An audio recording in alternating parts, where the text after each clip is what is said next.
So I write pretty broadly. I have published short stories and poetry and essays. My sort of niche that is a little interesting that maybe other people don't do is I also write for video games. I have a number of small video games that I've made myself, and I also do freelance writing for other people's games. Right now, I'm working on my biggest personal project, which is a visual novel called Desert of Ash. It's an adult visual novel where you play as a gay man going around the post-apocalyptic wasteland, meeting other dudes.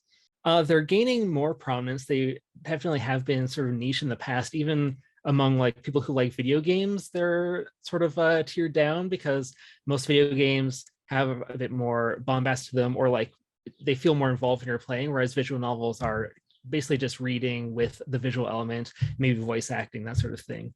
So more people are learning about them, but they're still not as popular as other genres of video games. Well, one of the first books that I saw that had a gay character in it was The Misfits by James Howe, and that I found in my middle school library.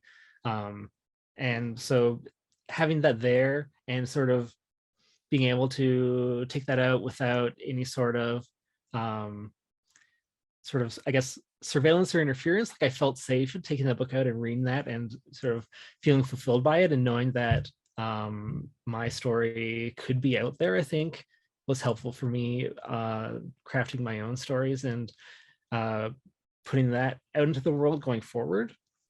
And growing up in Red Deer, the public library there also had multiple programs that were very helpful for me. In particular, there was a queer youth group there that was basically the first place where I like found other people like myself and was able to talk to them about the shared elements of our lives that other people didn't understand. I was very closed off at that point in my life, and that was really a lifesaver for me, having those other people there and having the library as a safe space for that.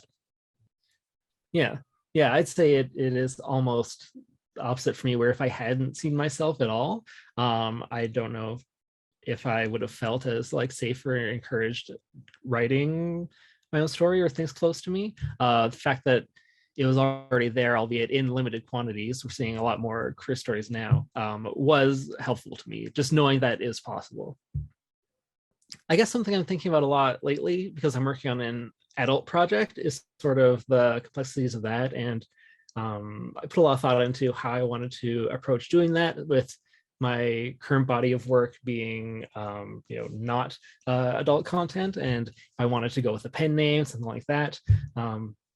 But something that's always a struggle for like queer writers and creators, I think, is that we'll always be seen as like more adult or inappropriate.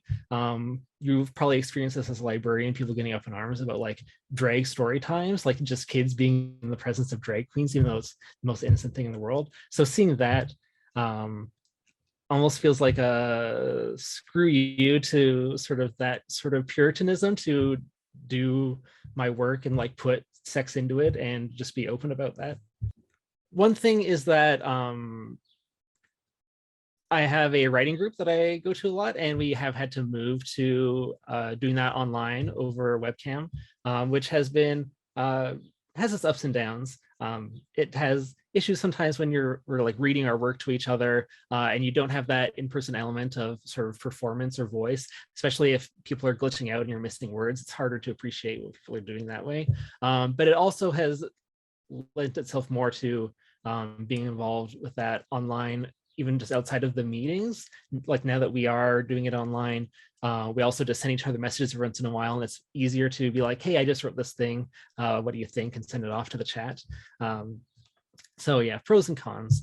In terms of just my writing, I definitely, when the pandemic started, I think it was a big stressor on everyone, and for me that makes it hard for me to get motivated. And I definitely had a period where my output was vastly reduced. And then in the following years now, I guess, I found it working itself into some of my writing a little bit in ways that I didn't expect.